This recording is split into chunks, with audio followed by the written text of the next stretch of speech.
2 B அதிகாரம் 3. எகிப்திலிருந்து யோசேப்பு நெப்பியரை தரிசனத்திலே காணுதல். அவன் பிற்கால ஞானதிருஷ்டிக்காரன் ஜோசப் ஸ்மித்தை பற்றி இஸ்ரவேலிலே விடுவிக்கிற மோசையை பற்றியும் மார்மோன் புஸ்தகம் வருகிறதை குறித்தும் தீர்க்க தரிசனம் உரைத்தான். ஏறக்குறைய கிமு 588 முதல் 570 வரை வருஷம். 1. எனக்கு கடைசியாய் பிறந்த யோசேப்பே, இப்பொழுது நான் உன்னிடம் பேசுகிறேன். நீ வனாந்தரத்திலே என் உபத்திரவ காலத்திலே பிறந்தாய்.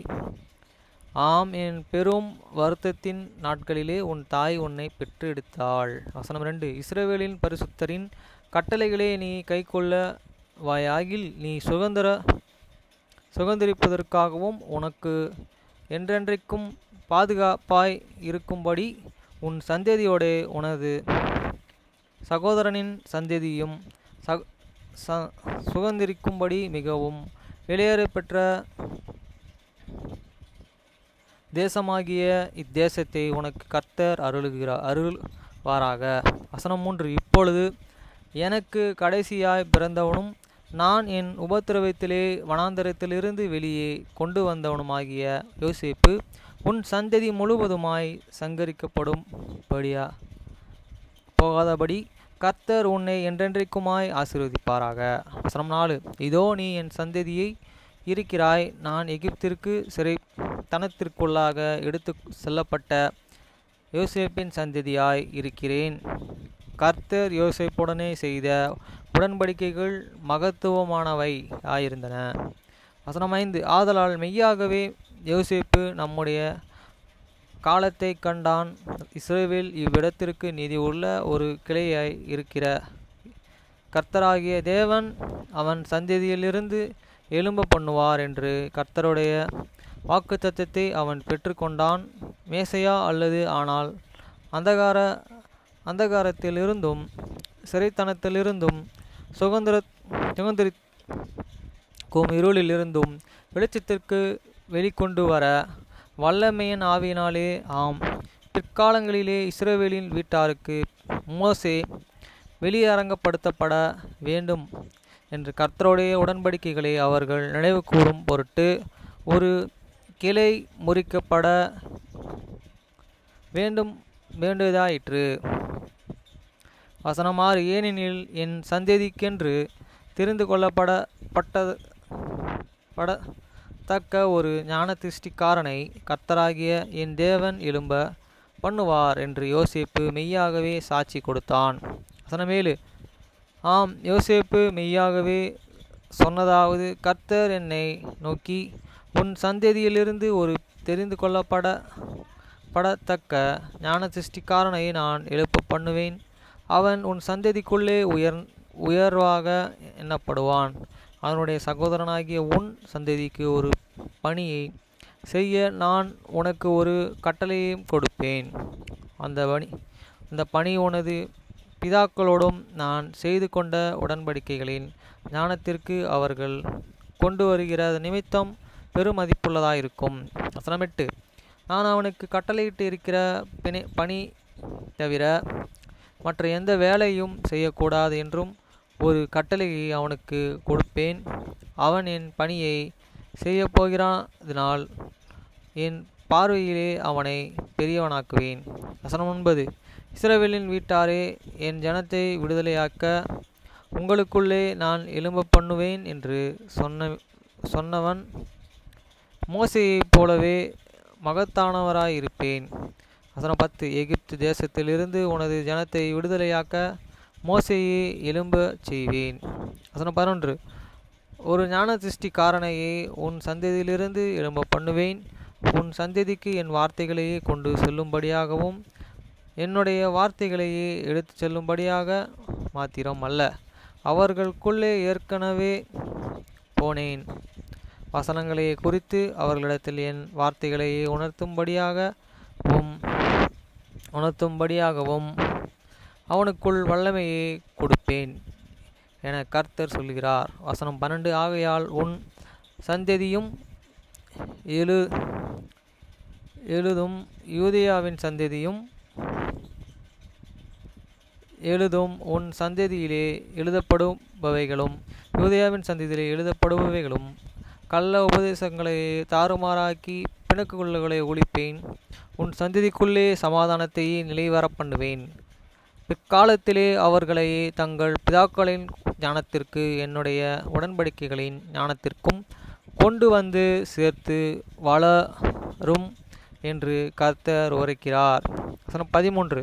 இஸ்ரவேலின் வீட்டாரே, உங்களை மறுபடியும் சீர்படுத்தும்படி என் கிரியைகளையே என்னுடைய சகல ஜனங்களுக்குள்ளும் துவங்குகிற அந்த நாளிலே அவன் பல வினோதத்திலிருந்து பராக்கிரமசாலியாக்கப்படுவான் என்று கர்த்தர் உரைக்கிறார். வசனம் 14. யோசேப்பு தீர்க்க தரிசனமாய் உரைத்ததாவது, இதோ அந்த ஞான சிருஷ்டிக்காரனை கர்த்தர் ஆசீர்வதிப்பார். அவனை அழிக்க வகை தேடுகிறவர்கள் தாறுமாறாக்கப்படுவார்கள். ஏனெனில் என் சந்ததியை குறித்து கர்த்தரிடத்திலிருந்து நான் பெற்றுக்கொண்ட இந்த வாக்குத்தத்தம் நிறைவேறும். இதோ இந்த வாக்குத்தத்தம் நிறைவேறும் என்று நான் உறுதியாயிருக்கிறேன். 15. அவன் நாமம் என் நாமத்தின்படியே அழைக்கப்படும். அது அவனுடைய தகப்பனின் நாமத்தினுடையே இருக்கும். அவன் என்னைப் போலவே இருப்பான். கர்த்தர் அவனுடைய கரத்தை கொண்டு நடக்கிற காரியம் கர்த்தருடைய வல்லமையினாலே என் ஜனத்தை ரட்சிக்க கொண்டு வருவார். 16. ஆம், யோசேப்பு தீர்க்க தரிசனம் உரைத்ததாவது, மோசேயின் வாக்குத்தத்தத்தையே நான் நிச்சயமாய் நம்புகிறது போலவே இந்த காரியங்களின் நிச்சயத்தையும் அறிவேன். ஏனெனில் கர்த்தர் என்னிடத்திலே நான் உன் சந்ததியை என்றென்றைக்குமாய் பாதுகாப்பேன் என்று சொல்லியிருக்கிறாரே. வசனம் 17. கர்த்தர் நான் மோசேயை எழுப்ப பண்ணுவேன். அவனுக்கு வல்லமையை ஒரு கோலிலே வைத்திரு தருவேன். எழுத்தினாலே அவனுக்கு நியாயத்தீர்ப்புகளை கொடுப்பேன். எனினும் அவன் அதிகமாய் பேசாதபடிக்கும் அவன் பேச்சிலே சிறந்தவனாயும் விளங்காதபடிக்கும் அவன் நாவை கட்டவிழ்க்க மாட்டேன். ஆனால் என் சொந்த கைகளினே விரல்களாலே என்னுடைய நியாயப்பிரமாணத்தை அவனுக்கு எழுதுவேன். அவனுக்கு பிரதிவசகன் ஒருவனை ஏற்படுத்துவேன் என்று சொன்னார். வசனம் 18. கர்த்தர் மேலும் என்னை நோக்கி, உன் சந்ததிக்குள்ளே எழுப்ப பண்ணி அவனுக்கு பிரதிவாசகன் ஒருவனையே ஏற்படுத்துவேன். இதோ அவன் உன் சந்ததிக்கு உன் சந்ததியாரின் எழுத்துக்களையும் எழுதும் பொருட்டு அவனுக்கு கொடுப்பேன். உன் பிரதிவாசகன் அவைகளையே அறிவிப்பான். வசனம் 19. அவன் எழுதப்போகும் வார்த்தைகளே உன் சந்ததிக்குள்ளே சொல்ல வேண்டும் என்பது என் ஞானத்தின்படியே அவசியமாயிருக்கிறது. அது உன் சந்ததி எழுதியிருந்தது அவர்களையோ நோக்கி கூக்குரலிட்டு போலிருக்கும். ஏனெனில் நான் அவர்களை விசுவாசத்தையே அறிந்திருக்கிறேன். வசனம் 20. அநேக தலைமுறைகள் கடந்து சென்ற போதிலும் அவர்கள் தங்கள் சகோதரர்களிடமும் மனம் திரும்பும்படி எழுதியிருந்து கூக்குரலிடுவார்கள். மேலும் அவர்களது கூக்குரல் அவர்களின் வார்த்தைகளுடைய எளிமையாயிருக்கிறதாய் போகும். வசனம் 21.